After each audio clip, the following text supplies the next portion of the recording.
Sometimes you don't need to generate more customers. You need to stop Yeah. spending some of the money that you're spending on things that aren't going anywhere.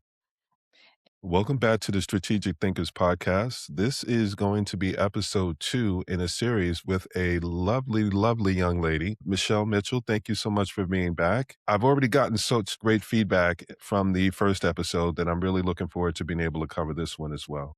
Well, thanks for having me back again, Sean. I appreciate it. Absolutely. Absolutely. Well, with this, let me start with the promise. By the end of this episode, you'll be able to spot the patterns that keep people stuck, the ones that people don't see until it's too late, and learn how to read the warning signs in your own life before they become a crisis that you can't recover from. Mm, And with that, I want to say one of the things that I know we talked about in the last episode is the transition from employee to entrepreneur, mhm. the mindset shift that takes people from, it can take up to 5 years to really be able to understand what it is that you're looking at. And that was one of the things that really stood out to me because uh, it's like you said, it's like an onion. Mhm. Every time you peel back a layer, there's another layer. Yeah. And I think that's something that really stood out and something that I'd like to kind of circle back to. So, one of the things I'd like to do is let's start with the dangerous patterns that some people may see or may not see. You come across all kind of different things along the way. I know one of the things that I've been looking at is people that are transitioning from the corporate side into whatever it may be. I've talked about three patterns, three pathways. The people that want to be employees, Mhm. but they're kind of in between work, the portfolio careers where they realize they want to have more than one check, and then full-time entrepreneurship.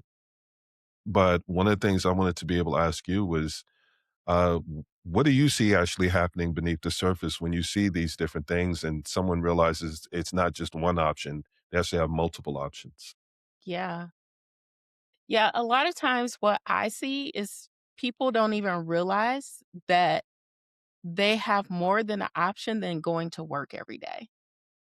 They don't see it. Or they see it as it's so risky, I could never do it. But to me, sometimes when people don't realize that, you get stuck in a pattern. You get stuck in, like, I have to have this corporate job. I have to, I have to get a regular paycheck. But could that be masking something that you need in order to grow personally? Because this regular paycheck you have could be masking the fact that you can only live paycheck to paycheck because you haven't developed discipline in your life in regards to money. So therefore you have to keep this job. You can't take a risk. You can't you can't um you can't grab an opportunity when it's in front of you because you're so tied to getting this regular paycheck every 2 weeks. And people get Yes. stuck there. Yeah. Yes, they do. Yes, they do. I know that there are some people that, well, I'll go back to the way that you put it. If you've had baggage with your check and in your personal life, you're going to have baggage in whatever you end up going out into. And I think that's one of the things that may be something that's stopping someone to go, you know what, if I'm struggling here, I can only imagine what it would be like there. And it may actually get in their way of them making a decision that could drastically not only change their lives, but others. I think one of the things that I would want people to be able to understand is that's why there's those three pathways. Yes. It's not something that necessarily locks them into one or the other. It's finding the thing that works best for you. Right. And it's really taking a look at, okay, well, maybe that doesn't have to be your expertise. Maybe that's where someone like Michelle and her team can come in and actually be able to help you figure out how to be able to do things like that. Because you have to be able to work on your weaknesses in order to be able to turn some of these things into strengths. And even if it's not a strength, it's don't let it be to your detriment. True. Yes. I agree with that.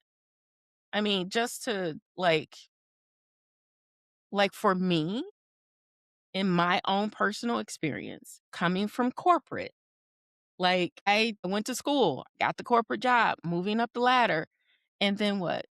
I get a layoff. Yeah. It's a trigger. But you know what? It's the best thing that could have ever happened to me. And when I was in it, it was the worst thing that could have ever happened Mhm. to me. Mhm.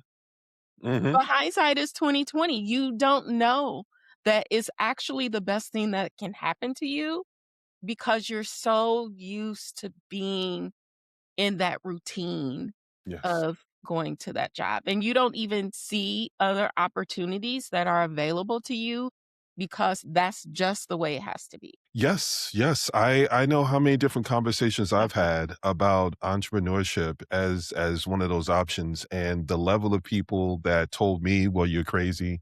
mhm, I can remember doing consulting work, and the level of people that said, "You're crazy. I don't know how you do it." And it served such a great purpose for me. The struggle may have been, the inconsistency before. Now we're in a world where some people that worked at the same job for 15, 20 years are now finding themselves laid off, and they're not used to that world. So that adjustment is something where it's so drastic that they're just like, I'm interviewing, but I can't get anything.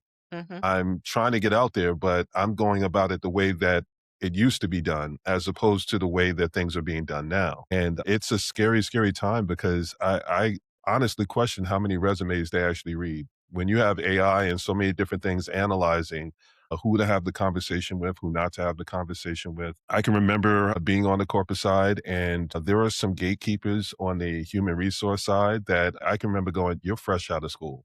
And you're Mhm. asking me questions about a career that you haven't been in long enough to really be able to understand why I've chosen the path that I've chosen and the way that I've gone about it.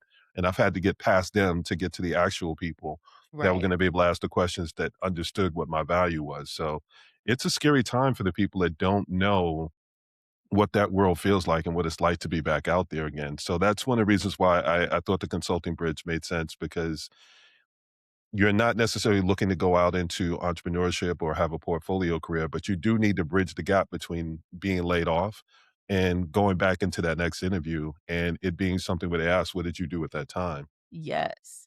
And that's the question, right? What Mm, did you do with your time away from your 9 to 5? And there's a lot of different ways you can fill that time.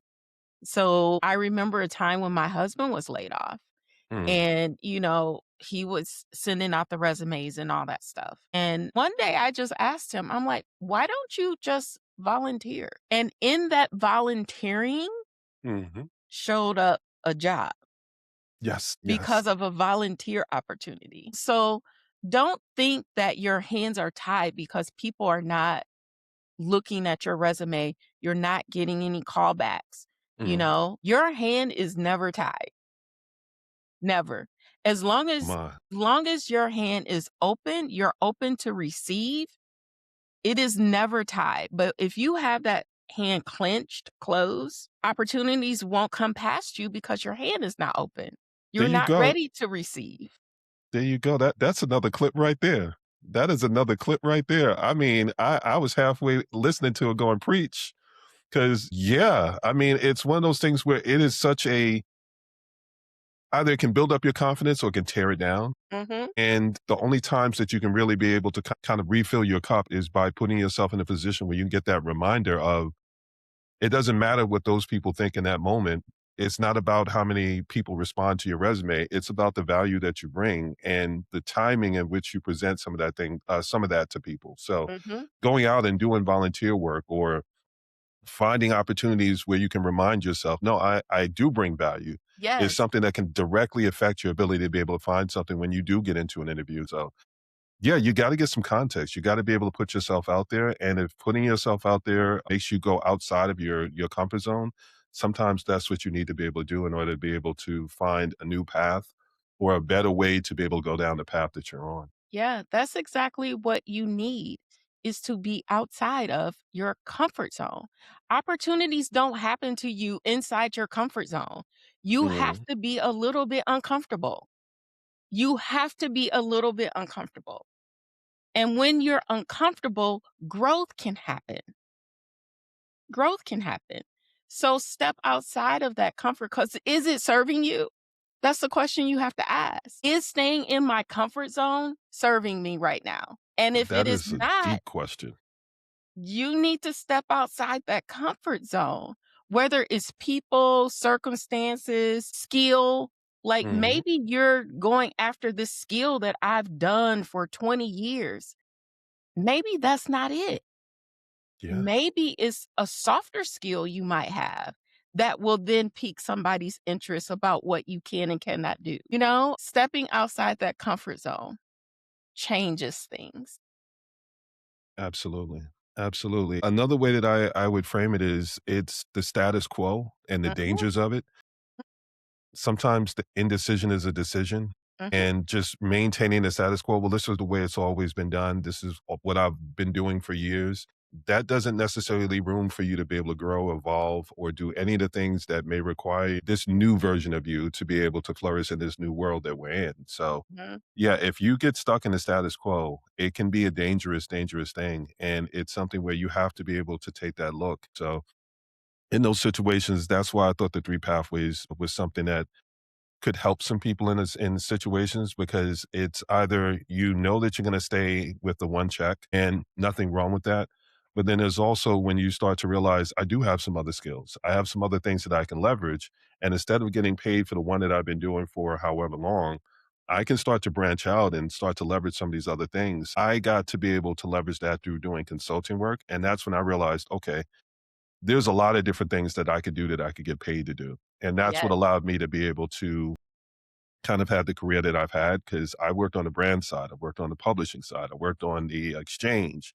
I've been able to go to different parts of the process and really be able to kind of extend my career in ways where other people just kind of did what they did. And then when that went away or something shifted, then they were trying to scramble to try to figure things out. So those soft skills can be something that can propel your career in ways that people may not think of. So I'm a big component of, yes, learn how to be able to do some of these other things, exercise some of these other talents and skills that you may have because they're natural abilities.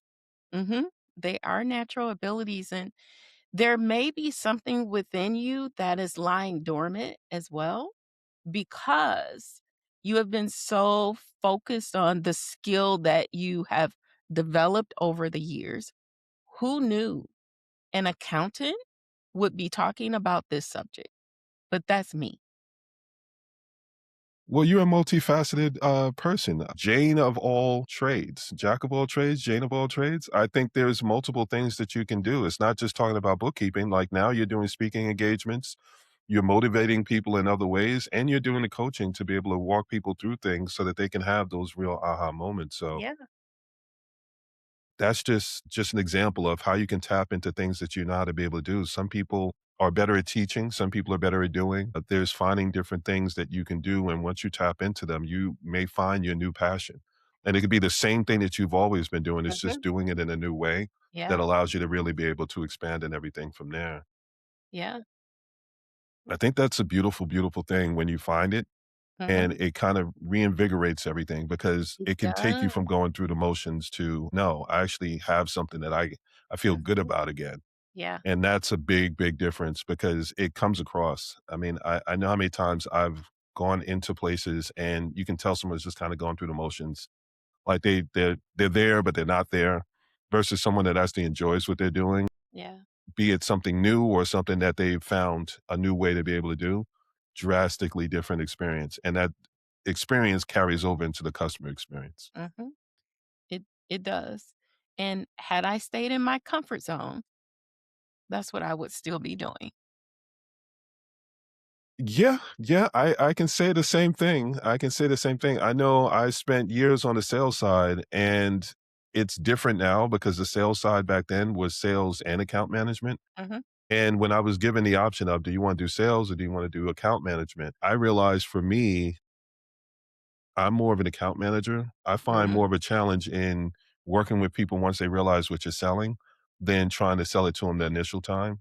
Mhm. Because Mhm. to me, anyone can tell you, like, oh, I can do this, I can do this. And it's just, I don't find it as exciting. I'm not the person that wants to just kind of sell you on something. I want to be the person that delivers it and continues to be able to see the results and help you be able to build out and grow. So once I realized that, then that was a transition that I was able to make. I still have to sell because, Right. on the Yeah. account management side, I'd have my goals that I had to hit. As a business owner, you still have to be able to say, yeah, I've got bills to pay. That goes back to what you were saying, where some people start off and they may have a great business idea, but the way that they're structured is very much nonprofit. Like their business model is not conducive to what it is that they want to be able to do. Yep, I've seen that many times. And I always ask the question, did you start a nonprofit or a for-profit company? I'm not gonna lie, that would sting so much. Like, I would be so wounded by that that, like, I'm an overthinker. I'd be thinking about that for weeks going, "What was I doing that made that question come up?" And it would stick with me, and we need things like that to be able to remind us because that's where we're creatures of habit. Like, Yeah. I know when I have consultations, sometimes if someone feels like they're right there, I may just go, "Well, here's the part that you're missing." Mhm. But then I also realize in some of those situations, I do have a business to run. Exactly.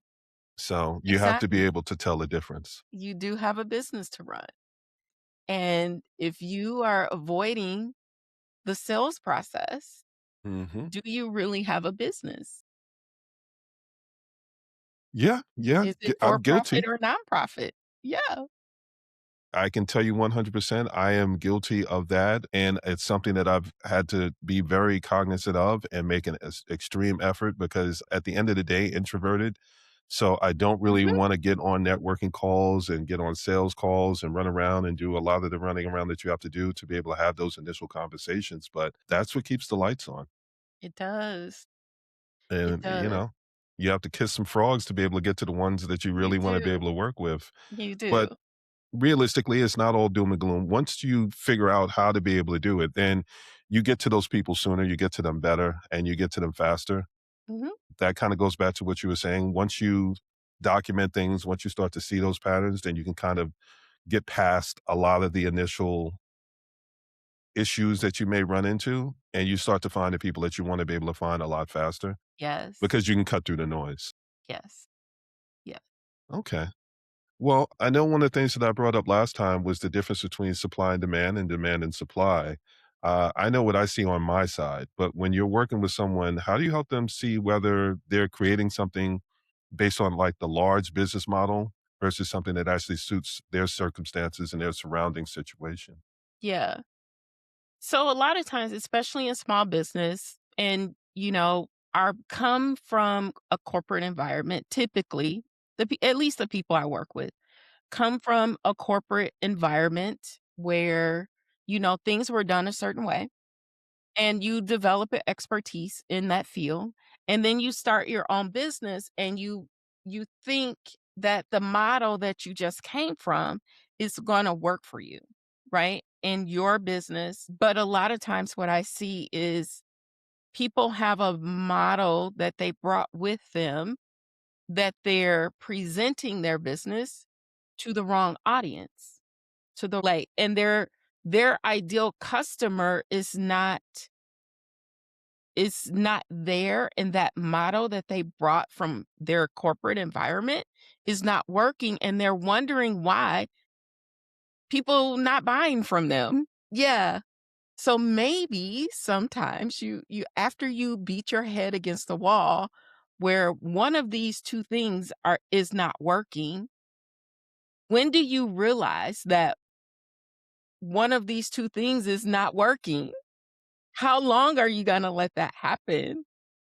And then things need to start to shift because either you're going to stay with the audience you have, the market you have, and you're going to shift your model so that the people who are in front of you can afford what you're trying to deliver, or you're going to change your model and go find a new audience where the people need the transformation you're trying to give them with your service.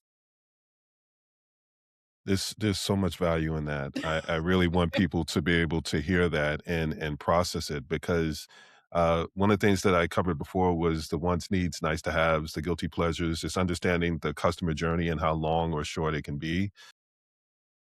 There's foundational things that you have to be able to do, and one of the things that you have to be able to do is make sure you're talking to the right audience, because it doesn't matter whether it's a want, need, nice to have. If you're talking to the wrong person, you're not gonna see any results with it, and when do you get to the point where you say, "Okay, you know what? I'm having this conversation, even if I'm seeing some traction, maybe you're having some traction because of who you are as a person, Mhm. but you're still not having the right conversation with the right people." Right. And that Exactly. can kind of go back to that readiness of, is it a readiness issue or is it I'm talking to the wrong person issue? And those are two different things. So it's important to be able to identify that. And once you can identify it, that's when you start to see progress actually happens. Mhm. I know we kind of touched on it before, where if you're on the corporate side, I know what the expectations were. Like, I know on the corporate side, I can give someone instructions. I can tell them how far down the road I can see. And like I said, I got rewarded for it. I got paid very well for it. Mhm. But then when you get on to the entrepreneurial side, you covered it. You said, you know what, we can try to answer 10 questions. And really what they need is to be able to address that one. Yes.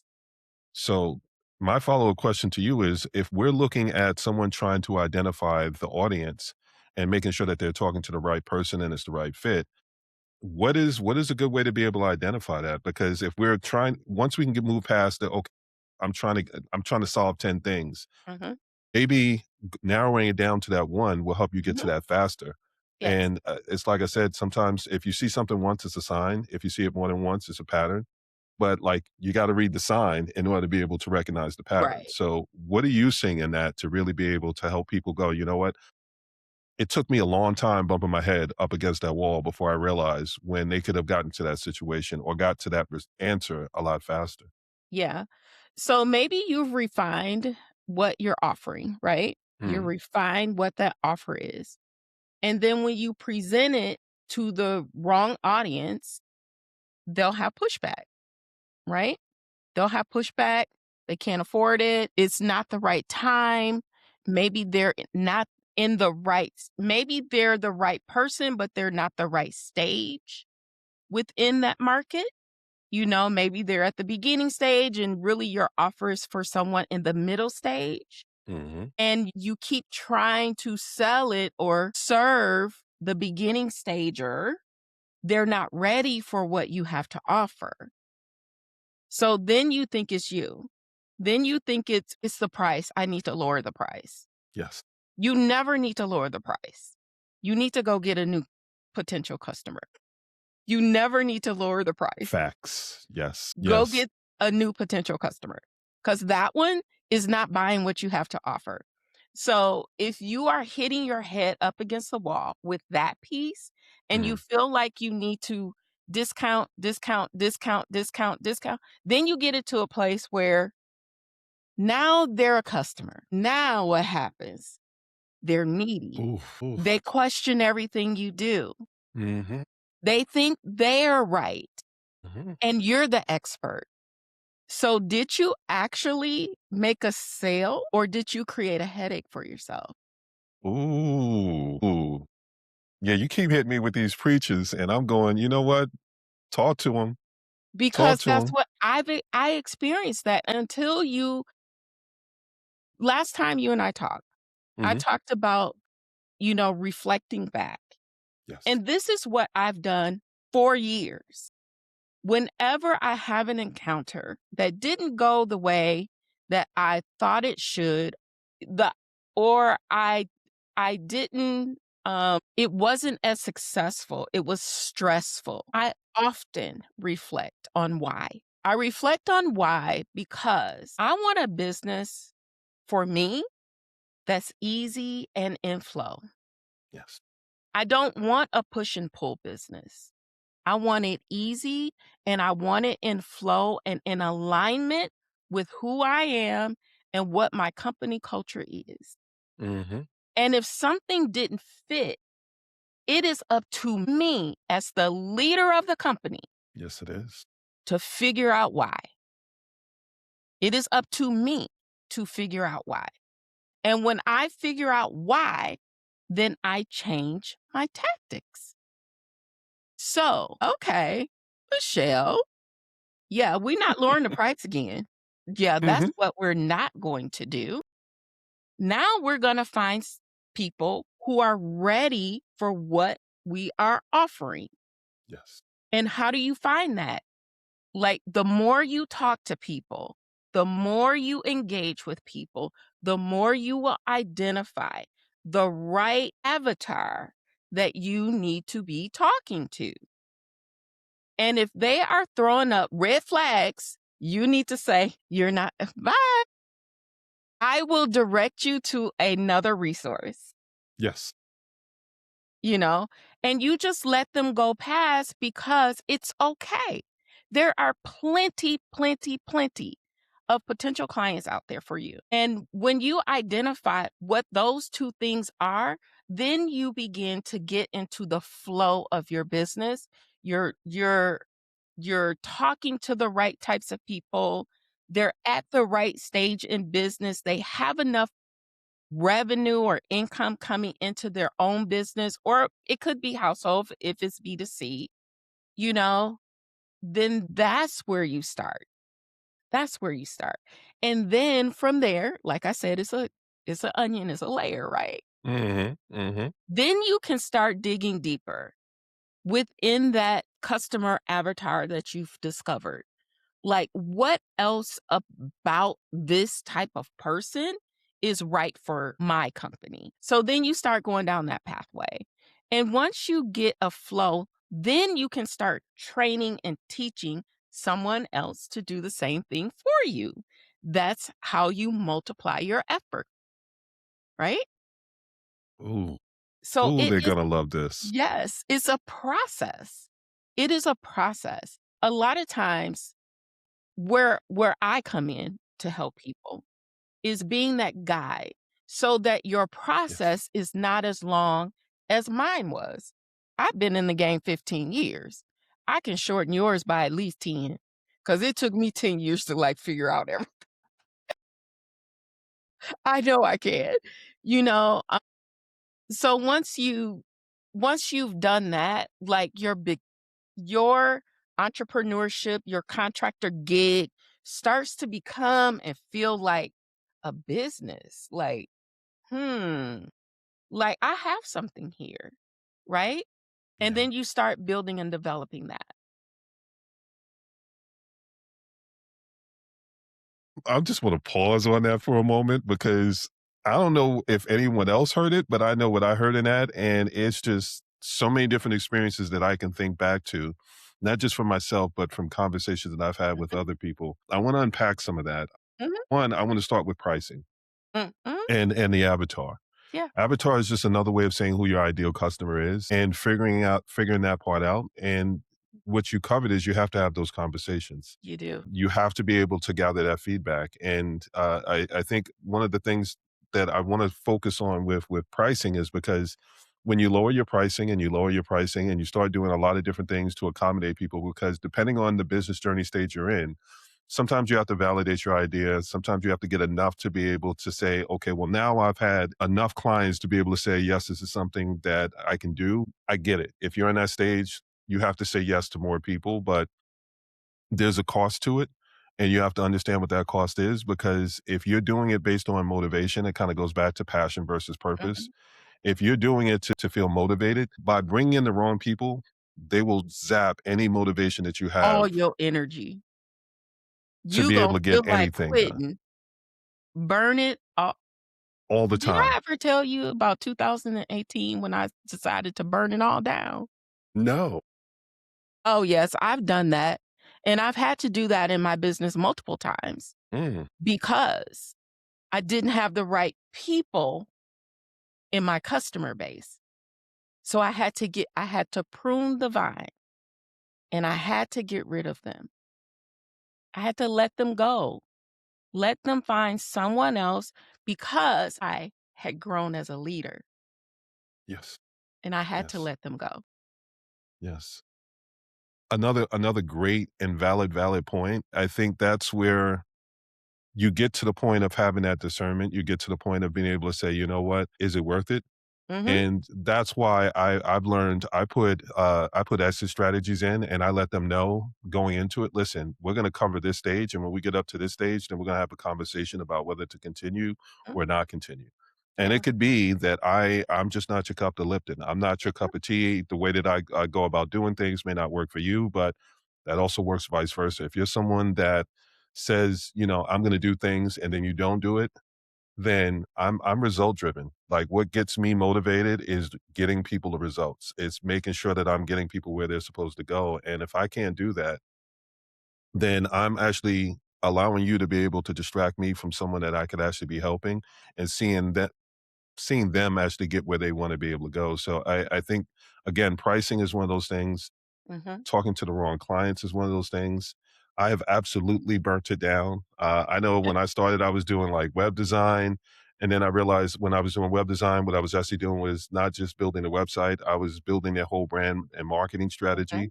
The website just happened to be a piece of what I was doing. Mhm. And it was, yeah, it was burning me out because people just, they want the website, but they want validation more than they want the business model. Right. And when you realize that, it's like you have to separate yourself from the things that don't serve you and the things that don't suit you so that you can get back to the things that you said when you decided that you wanted to either do consulting, portfolio, or whatever it may be. The mantra normally is the same. I want to be my own boss. Yeah. I want to enjoy the work that I'm doing. I want to set my own hours. I also love what you said because you've also spoke to how to be able to scale. So Yes. it's not just figuring it out for yourself because after a certain point, you will start to find the right customers. You will start to Mhm. find the right type of things that you want to be able to do. And then once you do that, then it's rinse and repeat. Mhm. But the better you get at it, the more people that want to be able to work with you. And if you didn't set your foundation up to be able to scale, then it's going to put a cap on the level of people that you can work with. And that is one of those things you have to be able to think about. So that kind of goes back to the people that know how to do something, but they can't teach it to someone else. Right. That's a skill set that you can pick up. And Yeah. you can pick it up from either doing the work yourself or you can get with some people that can help you figure out how to be able to explain it. And I mean, that's where standard operating procedures and things Yes. like that kick in because it helps you be able to figure out how to map something out so that even if it's not your exact words, it's the words that they need to be able to hear in order to be able to understand it. And it's the same thing we do with the audience that we're trying to be able to bring in. One of the other things that you covered was the disconnect, where we may want to be able to say something one way and they're saying it another way. And that's where we're disconnecting. And that's another reason why you want to have those conversations. Yeah. You learn what it is, how they say things, so that when you're doing your marketing and advertising, you're saying it in a way that they understand it, not in a way that we know it, but in a way that Exactly. they understand it so that they can process it and truly be able to understand it. Yeah, that one was another one for me because the longer you're in an industry, like I know on the Yeah. corporate side, there's acronyms, there's all these things that they Mhm. intentionally put in to kind of gauge where you are in your career and how much you know. And then it's also very competitive. So they don't want you to know everything that they know Mhm. because if you do, then it's one of those things of, am I giving someone the opportunity to come in and replace me and all the other crazy things that they have go through their mind. But the moment you step out into entrepreneurship, like you have to understand who you're having that conversation with. So that again, supply and demand versus Mhm. demand and supply. Mhm. Large companies, you're talking to people that are already established. They're Yeah. already decided that, you know what, these are the things that I know I need to be able to do. You're not necessarily educating them the same way that you would an entrepreneur. So I love every single thing that you covered in that because those are the key lessons. It's understanding your pricing. It's understanding how to be able to gather feedback. Mhm. I try to explain to people marketing and advertising is really about one, getting your value proposition. So you want to have the conversation with them, but your value proposition is you saying, this is who I am in the process. Yes. But then there's marketing and advertising where you have to learn their words, the way that they're phrasing everything, and then basically repeating it back to them and say, did I get it right? And you'll know when you start getting that engagement, you'll know when you get further and further through those conversations. And they go from being not right nows or I don't understands and longer consultations where you don't really feel like you gained any ground Mhm. to I get where you're going. And I feel like I feel seen. You heard me. Like Mhm. you know, when you get it and you go from trying to convince them to them trying to convince you that you should take their money. And it's a Mhm. drastic, drastic difference. It's a And once you difference. get that, then that's where Yeah. it's a beautiful thing. And I think that's what you were really describing is there are people that think like work or entrepreneurship or whatever way that you package it, that it's always going to feel like work and it doesn't. It doesn't It have to be doesn't. that way. It does not have to be that way. It's not work. What I do is not Mm, work at this stage. I mean, in the beginning, maybe it was work, but at this stage, it's not work. And what I'm telling I wanna give people hope and encouragement that they can get to this stage. yes. You just you just don't quit. And that's what I did. I just didn't quit. I'm still here. And there are people that I talk to 10, 15 years ago that will say, "Michelle, are you still?" Yes, I am. I'm still here. Mhm, Now, you're not gonna get me, but you're gonna get somebody on my team. You're not gonna get me, mhm. but we are still doing the same thing. Yes. It's so beautiful when you can have those type of conversations Mhm, because it shows the evolution or lack thereof, depending on who you're talking to. So it's one of those things that really, really stand out. Okay, so we're talking about pricing. We're talking about some of mhm. these things that we see. These are some of the patterns that we see going into it. Let's stay in your wheelhouse. Let's talk about the financial patterns. I'm going to think about how to phrase this. There are a lot of people that go into business and they find stagnation because they say, well, this is the way that you make money when you first start your business is not the way that you make money once you start to scale and once you start to expand. You have to start seeing those signs where it's like, okay, I was able to make money, but that kind of goes back to the difference between revenue and profit. You were able to generate some revenue, but were you profitable? Exactly. And that's where I want to start to dig into that. So, what does making money but staying broke actually look like? And why? What's the language for that? Because Mm, I think there's something a lot of people experience, but they don't have a language for it. They don't know the difference between I'm generating revenue, but I'm not actually generating enough profit for me to be able to sustain myself and be able to explain it to someone like you so that you can actually help. yeah. Okay. So what I see is typically people can generate revenue. They can generate income, right?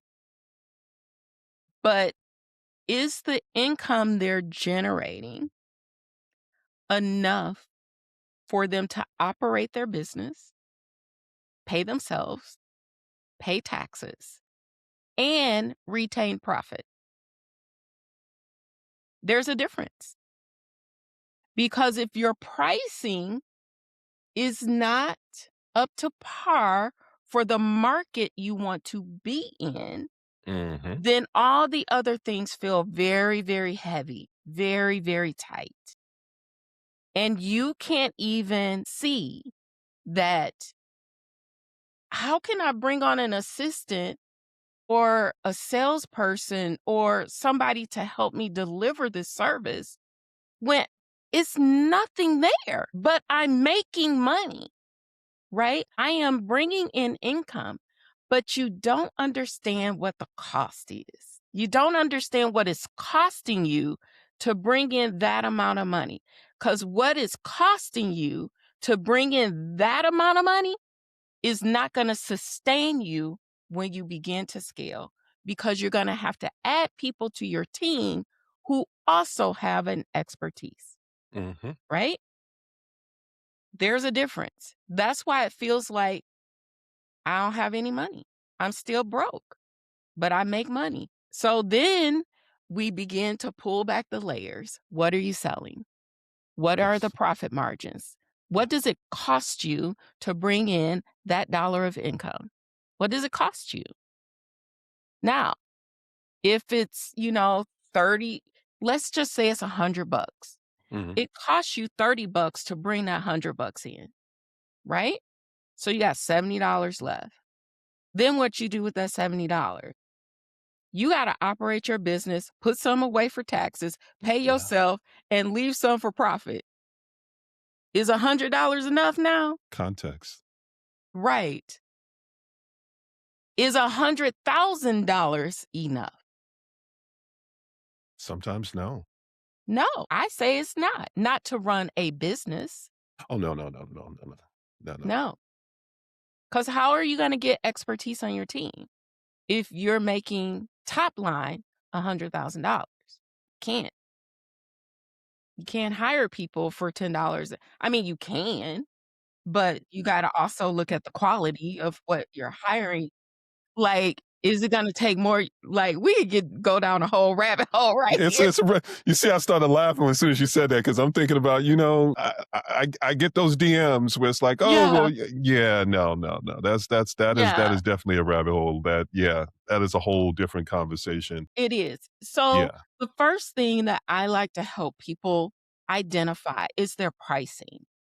Like, their pricing and their service lines, right? Or their sales lines. Which one of these sales lines are not hitting the mark, you are actually losing money by selling $1 of this. This is what we like to look at first.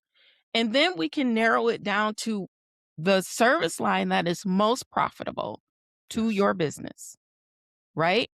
That means it costs you, maybe it only costs you $15 Mhm. instead of $30, Mhm. right? To get that one $100 sale. Now we have more margin. We have more margin to Speak on it. operate our business, to pay ourselves, to set aside money for taxes, and to set aside profit for later, right? So we work on margin first. Mhm. And then we go through efficiencies in the operations of the business. Yes, yes, yes. So then we begin to look at your efficiencies. Like, what are you spending money on? I know somebody told you that this was a tax deduction. Mm, So you going to tax deduction yourself to net profit of zero or negative. And then as the owner, when you want to go out and buy a car, buy a house, your business not generating any income. So why should I give you any money? yes. Why should I give you money when your business is not generating income and this is your whole source of personal income? Where's it coming from? Because you done took somebody's advice and they said, oh, you can deduct this and you can. Yes, you can. But if you're not looking at your long term plan on what Mm, you're trying to do in your life, and you're going to need to go out and get a new mortgage, get a new car, line of credit. If your business isn't generating net income profit, who's going to allow you to borrow money against it? those tough conversations. Those Yes. tough conversations. So, this is Yeah. what I like to tell people. Let's tighten everything up, generate a lot of net income. And then we get a tax strategy. Then we get tax strategy. Now I need to reduce my taxes. So, what am I going to do to reduce my taxes, but yet have enough to prove that my business is profitable, Mm, right? mhm. But if I don't know any information about what you're trying to do in your personal life, I can't help you design your business so that it can do just that. Complimented, yes. Because it's one and the same. When you're the leader of the business and you also have a personal life, and your personal life relies on this income from this business, Mhm. we need to do it together. Yes. At least I need to know what your plan is. I don't need to know all the details. But if you're trying to send kids to college Mhm. or you're trying to really beef up your retirement, your business can help you get to retirement. Yes. And it's a deduction within the business. But Yeah. if I don't know that, how am I going to help you? And that is not a bookkeeper's job, but that is what we do. You see, I keep pausing because I'm like, "Oh, you know what? I need to let that breathe. I gotta there's just so much in what you're talking about.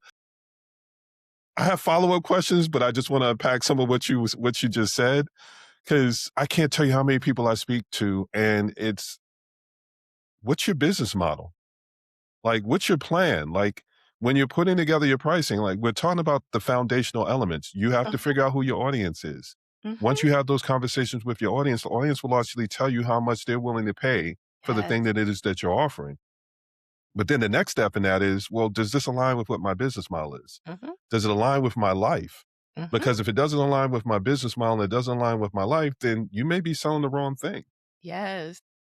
Then there's what you said, where it's like efficiency. Like Mm-hmm. I'm just going to skip over because I can't touch what you touched, but I can tell you what I heard in it.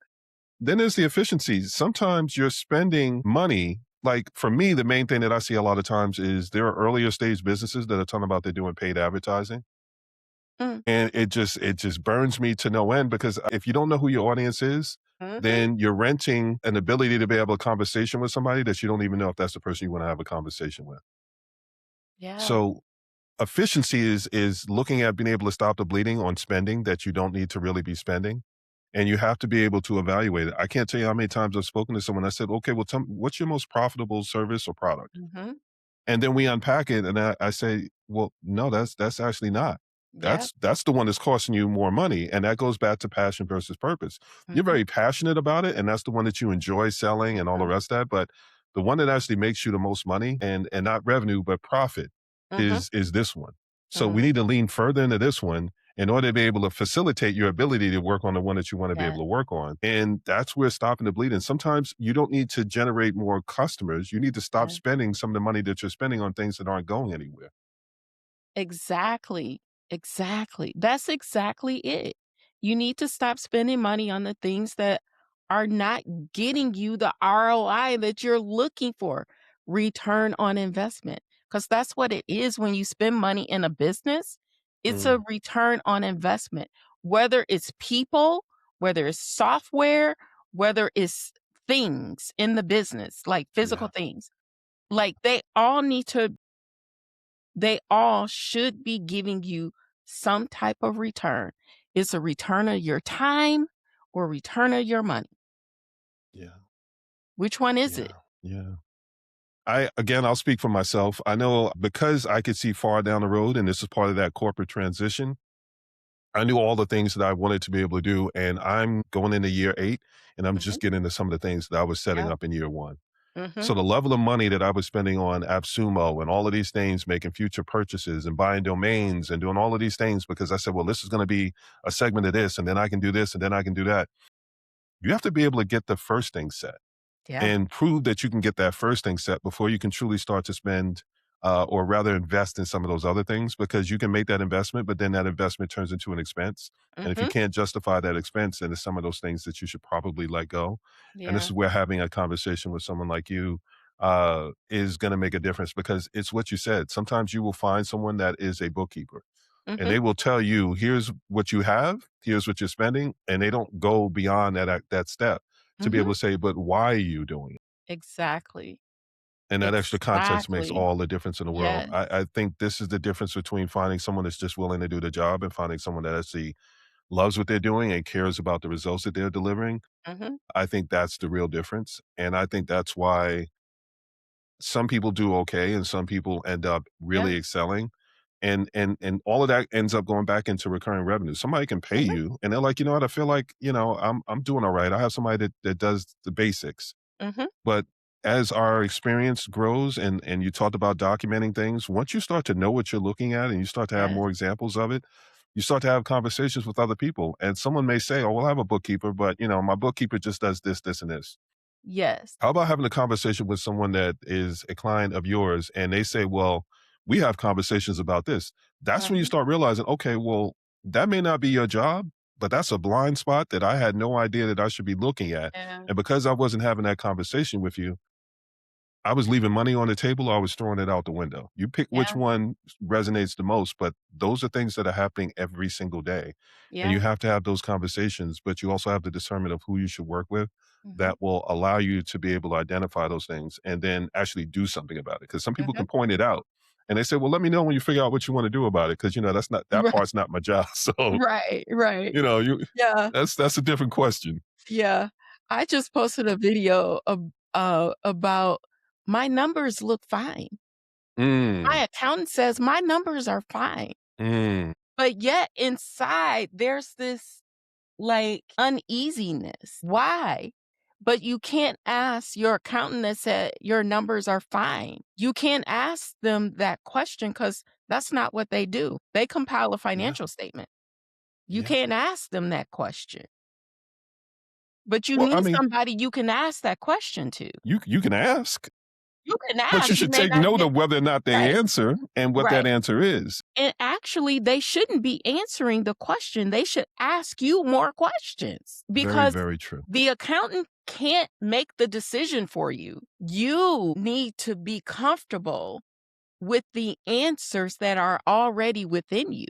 And you just need a guide to guide you in the right That part, direction with your that part, answer. that part right there. That part right there. Well, I had 2 more questions on the financial side, but you just finished covering them in a way that I don't even need to touch them. Because Okay. one of the things I was gonna ask is it the system? Is it mindset? Is it something else? And then also the financial patterns that people wish they could have recognized earlier, but Mm, That's it. Like, again, that kinda goes back to if you don't have the answers, you're probably not asking the right questions, and mhm, sometimes you may not be able to think of the questions, but you can get someone that can ask the right questions that help you mhm. get to where you wanna be able to go, so, yeah, I think it's really, really important to be able to identify those things and make sure that you can lock in on it. Again, I see it all the time because I have a lot of conversations with some of the earlier stage businesses. What really blows my mind is when I talk to someone that's been around for a while and the Mhm, people that are actually generating a good amount of money. I know I posted something on Alignable and I was trying to be encouraging to people that were in that 30 to 50K range. mhm. And a guy said, "Oh, well, you're not surviving at that point. You're not really doing anything until you get to like 150. And when you really get to the point where you have some kind of sustainability, is 250K." And my thing was, let me look at your title. And it said financial advisor, and I was like, okay, that explains your whole comment to my post because 250K is kind of like the sweet spot when they're looking for someone to be a client.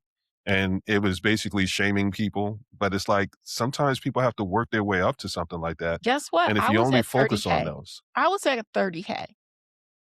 Ask me what did I do at 30K.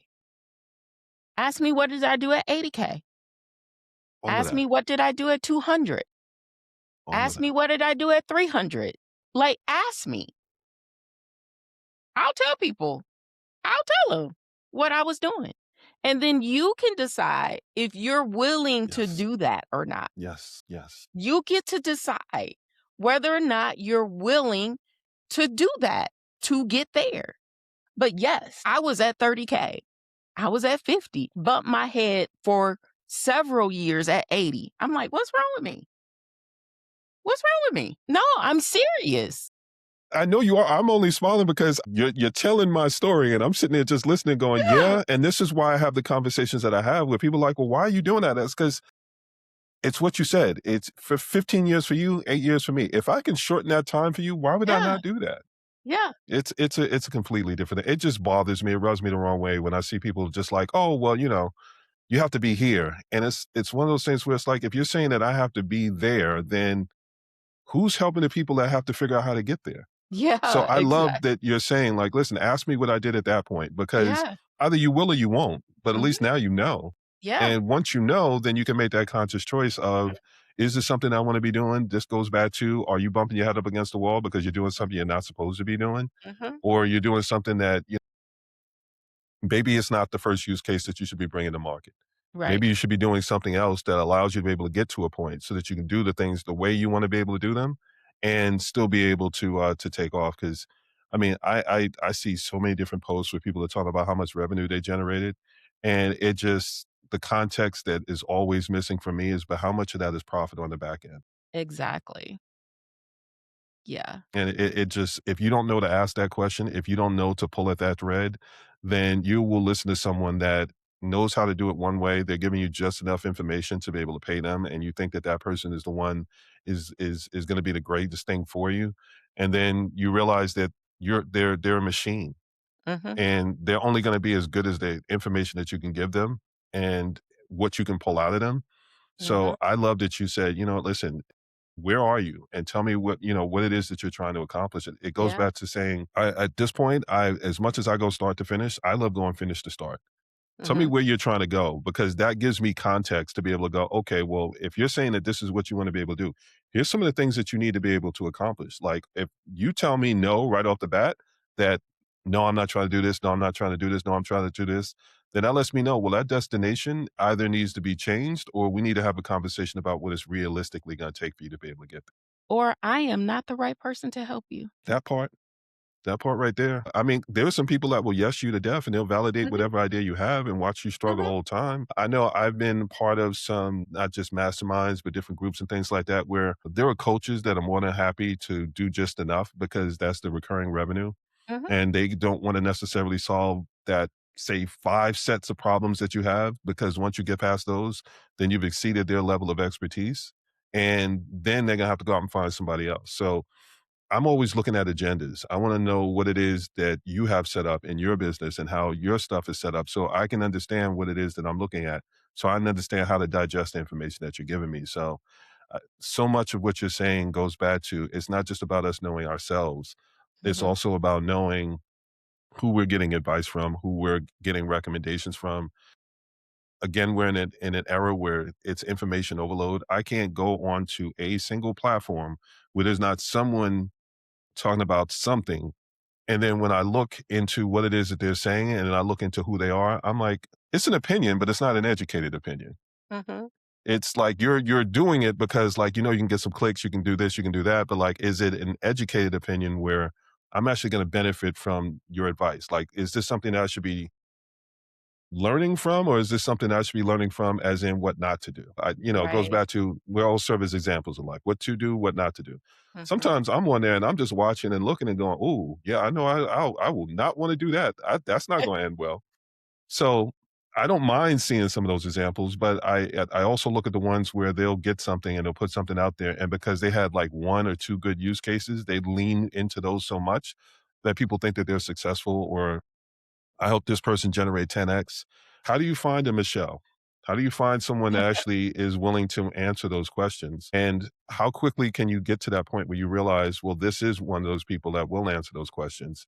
Because sometimes you get on the consulting calls and people are just trying Mhm. to pick your brain to be able to see how much they can get for free. And then there are people that are actually asking good questions. And I don't want to dismiss them because what you're asking is actually a really good question, and Mhm. you're asking the right question at the right time, and that can let you know if I'm a good fit or if I'm not a good fit. So, Yes. I imagine you run into that a lot. How do you deal with that between the tire kickers, the people trying to get something for free, or the people that actually need someone that can answer questions that will help you and them figure out if you're gonna be a good fit and if they're a good fit for you?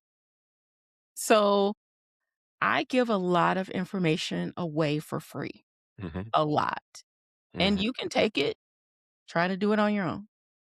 A lot for free. But if you book a call with me, it is not a coaching session. I'm a we're gonna get to the what and we're gonna get to the why. mm, mm, When you decide to work with me, I'm gonna give you every detail of the how. I will open my playbook. Look, this is how I did it at your stage. This is what I did. Like, I'm gonna give it to you, but you're not getting it on the call. I'm not mad at that. I had to figure out like I have the 5 W's and how because I ran into that so much. And it's really I can tell you the what, the why, and the who. But the Mhm, moment you start talking about the where, the when, and the how, mhm. that's tactical. That's something Yes, that you it actually have is. to pay for. It is. But yeah, I'm But right there your with you. intake form can weed out a lot of that, you know? It's up to you. Do you want 30 calls a week with, Mm, 28 being tire kickers? Or do you want 2 calls a yeah, week that's serious? And I only yeah, want 2 yeah, because I'm gonna yeah, close 2. yeah, yeah. I mean, I've got less time than more time, so give me the two, as opposed to all Right. the people that I have to weed Yes. myself through to be able to go. Well, Yeah, my but calendar it was full. I couldn't do anything else with any of the extra time that I had. exactly. So, but if you're in the early stage, you Mm, have to have those conversations, but you also have to have boundaries yes. in those conversations. There are things you're gonna talk about in those conversations that are not tactical, that are not, "How do I get from 0 to 100K?" I'm not answering Mm, that question. yeah. I'm not answering that. That's not what this is for. This is for trying to decide whether or not we are a fit to work together. Mhm. And what I would typically do, and I would just give this to you, I start with a very small project. And if the project goes well, I'll Yes. give you the real offer. Yes. But if that project don't go well, I'm going to point you to some other resources that Mhm. might help you and send you on your way Yeah. because you're not ready. Yeah. Not for this. Listen, I'm so there with you. What I discovered was again, it goes back to readiness and the not right now people. You're not ready for the answers that I can give you. So what I can do is I can give you some DIY stuff that will Mhm. allow you to get to the point where either you will figure it out or you'll figure it out enough to be able to know that you actually need help. And then it won't be a conversation about me validating your idea. It will be a Right. conversation about you realizing you actually need help. And then Because that's I'm when you going to can give have a you real some books to conversation. read. And the next time I talk to you, I'm going to ask you, did you read that book? Because if you read that book, you got some nuggets. Yeah, yeah, yeah. Old I'm school, gonna give you a book. Go get old the book. school. Mhm, Old school. I know I joked, I was on a podcast and I told a guy, I said, I remember being younger and it was an understanding when this was the record industry days. But when I would talk to one of those older school people, they would give me insights. And I joked with them. I said, there's times I've saw them in a hallway.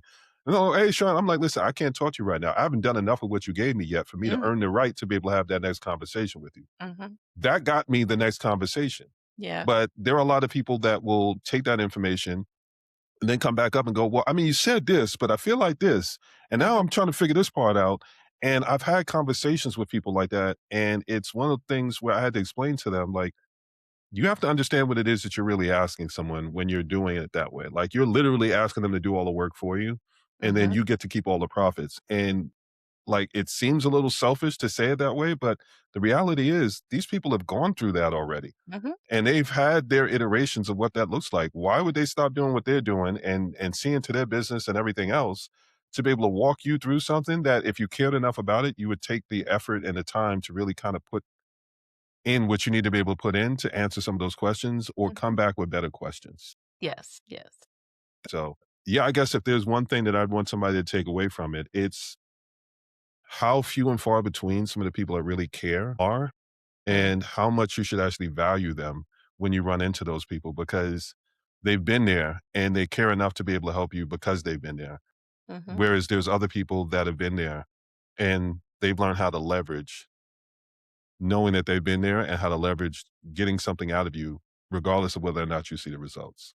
Yeah. Okay. Yeah. Well, I don't want it to be on a negative. Let's talk about some of the things that people can do because it's like you said, it's you can give them information. There's books, there's so many different things that people can leverage. Then there's also just noticing the patterns. You talked about Mhm. documenting things.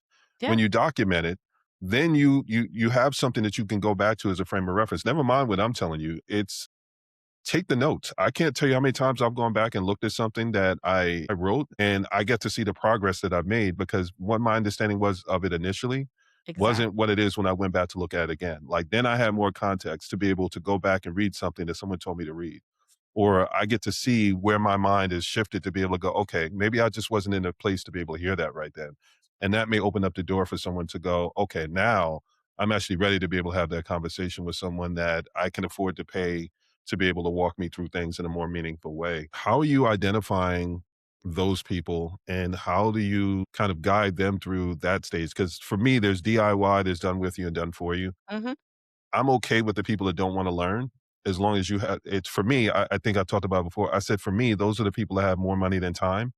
So mhm, they don't want to learn how to do it. They just want to find the right person to be able to do it. And there's nothing wrong with that. There's a lot of places that do that. That's for me, that's the people that have scaled to a certain point, and they're mhm, saying, I just don't have the bandwidth to do that anymore. mhm, But then there are the people that are more DIY where you have to give them the time. But I think the sweet spot for a lot of people is the done with you. And I think that's part of what you're doing with your one on one coaching, where you give them those aha moments and you're guiding them to really make sure that you can get the right thing. So you talked about being a guide. mhm. Can you kind of go into what guidance looks like? Because there are some people that may say that they're guides, but there's Mhm. a difference between someone that cares a guide and Yeah. someone that says, basically handing you instructions and they're calling it guidance. Yeah. So my guidance is really based on what your circumstances are. Love Like, that. it's not like, okay, I created this document or Mm, guidebook and you just follow that.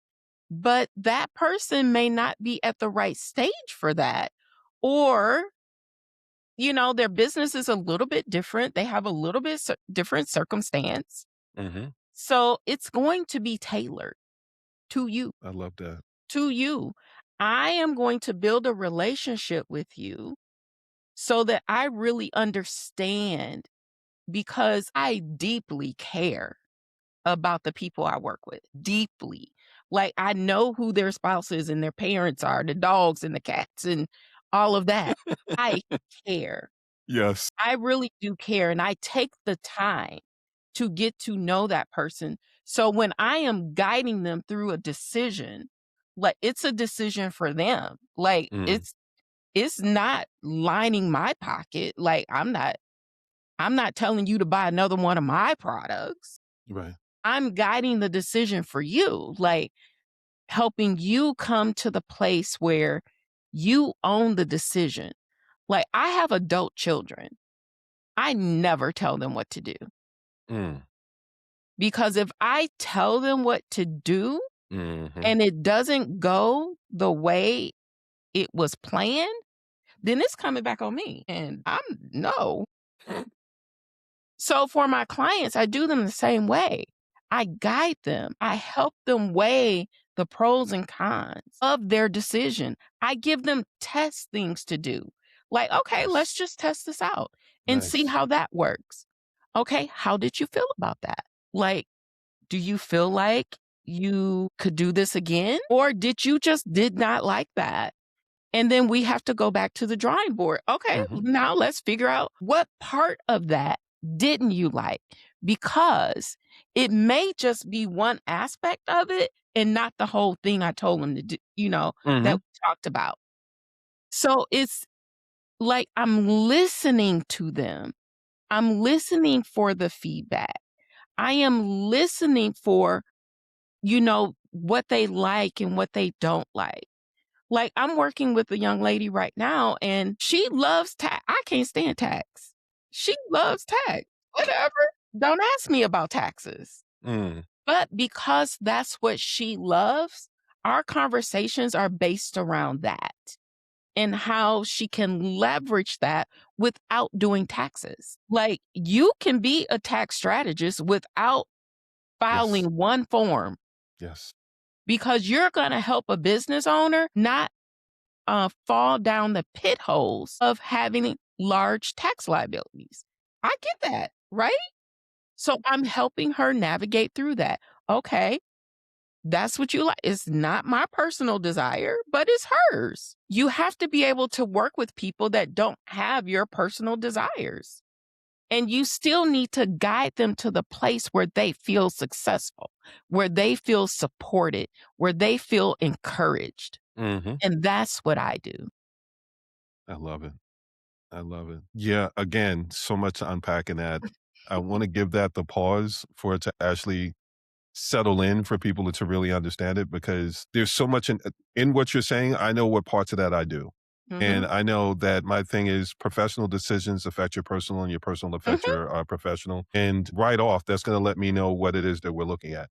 Some of these decisions are going to affect people in your personal life. So they are going to want to weigh in. And I may be giving you advice, but if I don't know how they're weighing in on it, then I could be giving you something counterproductive to what it is that you're trying to do or what they have expectations of. So all of those things matter.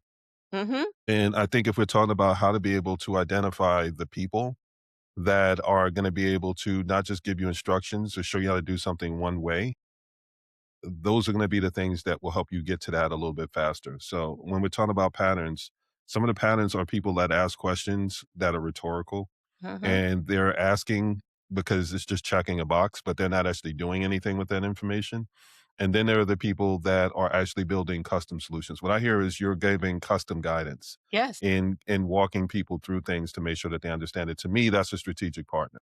Mhm. That goes beyond just being someone that coaches. That's someone that when I want to make a big decision, you're one of the people that I want to be able to have that conversation with because Mhm. you're going to at least point out some of the things that I may not be able to see. I think there's real value in pointing out blind spots and hidden Mhm. cost of things, the consequences Mhm. that someone may not see because they're too early in it or they are too deep in it to be able to see Mhm. it for themselves.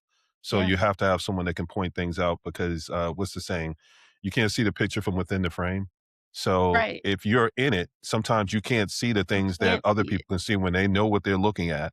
Or Mhm. they just even if they don't have that same level of experience, they know what they're looking at because they're not in it. So it's knowing to be able to find someone that can ask the right questions, Mhm. knowing that you found someone that can do it more than one way.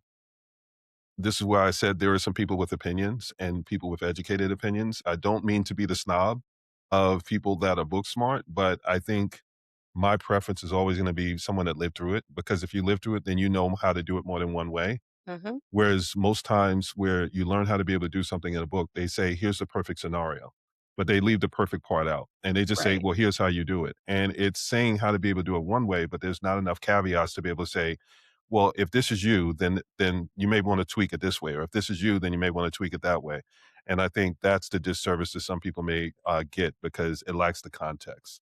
So Yes. I love, love, love that you actually ask these questions, that you get that extra context, and you allow them to be able to stay in their natural abilities and the things that they love, Mhm. and then show them how to be able to navigate the waters that way. I think there should be more people that do that. Okay, so before I do anything else, I want to make sure that we actually talk about what it is that you're doing, because now people are saying, well, she sounds like the right person. She's given all this great advice. Like, how do I know if this is someone that I can actually work with? So let's talk about what it is that you're doing before we do anything else, because I can bring it back to the promise and I can talk about like what's one thing that somebody can do. But the next logical thing when you hear someone saying something that's just good sense rather than just somebody saying something just to say it is to be able to say, well, here's what I do. This is why I might be a good fit for you. Yeah. So what I do, I make financial help you take complex financial information and make it Mm, simple. nice. Make it simple. But I also call out patterns that don't serve you. Mm, I call them out. Like, is that working for you? Because you're complaining about it, but you're still doing it. that part. You know, that part. And, I'm someone that really does care about all Mm, the people I work with. Like, I really do care. And it's hard to find someone that does care. But y'all can check out my YouTube channel. I kind of like lay out all the free stuff, gobble it up. If you're ready, because when you mm. contact me, be ready to work. Be ready to work. I don't do the fluff. I don't do fluff. Thank you for that. So if you're ready to work, I'll work with you. But if you want free stuff, go to YouTube. Find out all the stuff I didn't put out there over the years, 100% in Yeah. agreement. The start and stop, Yeah. my goodness, like, it's just me because I personally wasn't raised that way, and my experience didn't allow me to be that way, but I don't necessarily understand the people that they're seeking answers before they're ready to do anything with it, and it's just like prep work, but that's how you end up finding someone that cares, and then you do that to them, and then it gives them a reason not to wanna be able to invest that time into you. Mhm. Yeah, I'm in 100% agreement, like, if you're not ready, that's okay. Yeah. That's what YouTube and certain platforms are for, so you can do your research, you can start to figure things out, Mhm. but when you wanna find someone that's great at what they do and someone that actually cares actually, you know what? Here's my follow-up question to that. I don't know a lot of people that have been doing things for a certain amount of time that don't care, because Yeah. at a certain point, like, it starts to become apparent, and either they say, "You know what? I'm tired of doing this," or there's something else that bubbles up to the surface. So Mhm. I don't wanna put a time frame to it as, like, one of the patterns, but to Mhm. me, that's at least a sign. How long have you Yeah. been doing this? And you still love it? Like, you still talking about it passionately the way that I hear you talking about it? To me, that's a sign. Yeah. And then when you start asking about the other things, then that's where I said one thing's a sign, more than one thing is a pattern. That's one of the signs that I'm looking for. How long have you been doing this? And is this still something that brings you joy? Yes. Because if it does, then chances are you care about what you're doing. But if it's something where we're having a conversation and you don't seem like you're into it, you're kinda just going through the motions, then to Or me, you that's a doing what sign somebody going in else the wrong told you to direction. do. You doing what Yes, yes, but I do yes. this. What's on my wall right here? I do what I love to do, and that's all I do. That's all I got time to do. Now, my team handles the rest of the accounting and the finance stuff because I don't love to do that no more. But it's still my Yes, company, 100%. yes, yes. Yes. I'll say this for the people that haven't figured out how to be able to scale and bring the right people in to be able to do those things. That's what scaling looks like. Mhm, You can find the thing that you still love to be able to do, but you may get requests to be able to do other aspects of it or extensions of it. mhm, And that's where strategic partnerships and things like that come in, where it may start off as a strategic partner, and then it teaches you how to be able to work with other people, mhm. and then it also teaches you how to be able to explain certain things in ways so that if you want to, you can bring somebody in to be able to help you with those things. And I think those are the ways where you can really start to look at scaling because, again, once you get around like anywhere in between 50K to 100K and above, it's really where you start to realize, okay, I can't do all of this myself, not Exactly. consistently. is eating up Exactly. too much of my time. I Yes. don't have a life outside of seeing everybody else, and I'm someone that loves to be of service, but at a certain point, I can't pour from an empty cup. Mhm. So I know that you have to be able to have those things in place, and that's the evolution of going down that path, be it consulting, portfolio career, or full-time entrepreneurship. You will learn what your capacity is, and if you try to exceed that, then that's where you end up having things slip through the cracks, and Mhm. then you have to worry about your reputation, your credibility, and the experience that you give someone else, and unfortunately, in this world, people remember what you did wrong more than they remember what you did right, and there's that recency bias with that, so let that be a little tip to the people in those situations. Yeah. Okay, well, I'm going to bring it back around to the promise, and then I'm going to ask you one thing that we want people to take away from this. But by the end of this episode, you'll be able to spot the patterns that keep people stuck and the ones that that people don't see until it's too late. And then you'll learn how to read the warning signs in your own life before they become a Mm. crisis that you can't recover from. Hopefully, we answered that. I think Mhm. you did. I know you did. I don't know if I did, but I know you did. If there's anything that someone can take away from this, I already know that you crushed it with the last one. Like I said, that went viral when you said it. So I'm going to give you the opportunity again to be able to say, what's one takeaway? What's one thing that someone can do if they don't do anything else based on the information we covered today? The one thing you could do that today Mm. is, like, think about where you are today. Where are you today? And where do you want to be? So who do you need to become in order to be that what you want to be? That's what I would say. That's what I had to say. And I wasn't going to say it better than you just said it. So I'm going to leave it right there. I hope you found this helpful. Don't just watch this once. This is going to be something that you should come back to. I will also break this up into smaller series. So then this way it's something that there's going to be nuggets that you can take in. If you try to listen to it all at once, sometimes people will get certain parts and lose other parts. So I like to break it up and make it easier for people to find when they need to be able to find that part, they'll have that part.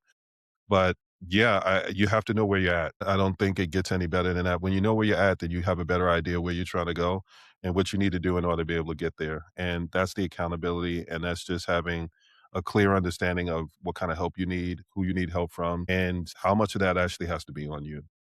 So, yeah, I think the only thing that I could really add to that is just make sure you're ready when you come to someone and you're asking them for their time because time is the only thing you can't get back. And if you do that, understand how that may be perceived by other people. And if you keep that part in mind and you know where you're at, then I don't think you'll do that part. You'll know where you're at and you'll know when you're ready to do something with it. And you'll be mindful of who you ask in those situations when you go to YouTube. You can go a lot of places to gather some of that information. You can go on the GPTs, the Claudes, and all the rest of those things to ask the basic questions that you want to be able to get. And you frequently ask questions that, the things that you'll ask before you're ready to be able to make that actual investment. And then if you do that and you come to that person then you would be surprised what kind of response that you get from people. You will actually find some people that care because they know that you took care of you respect their time, so they're respecting your time, and you'll get to those answers and you'll get to the people that you need to be able to get to faster. I guess that's the only thing that I can really add to that. Okay. Okay. That's good. Well, I want to thank you so much for your time. I know that I have more questions and things to be able to ask, but that will be it for this episode. And I will ask, not just on my behalf, but on the behalf of others, that I'll continue to see if I can get back on your calendar and we'll just continue to go over things because I think these are things that will help people. And again, not just now, but when it's the right time for them to be able to hear it and do something about it. Yeah. Well, good. Thank you. Okay. Well, thank you so much. I'm going to give you back the rest of your day. And to everyone else, I hope you found this as helpful as I did. And we will see you next time. Great. Thank you for tuning in to the Strategic Thinkers Podcast. Remember, when you can make the inconvenient convenient, people are willing to pay you for the experience. The better the experience, the more they'll not only pay you, but help others pay you. Serving as brand champions. My name is Sean Atkinson, and I'm wishing you well on your journey to your definition of success. If you find this podcast interesting, helpful, worth a listen, like, share, and subscribe. Leave a positive review so people know to check it out, and I'll see you next time.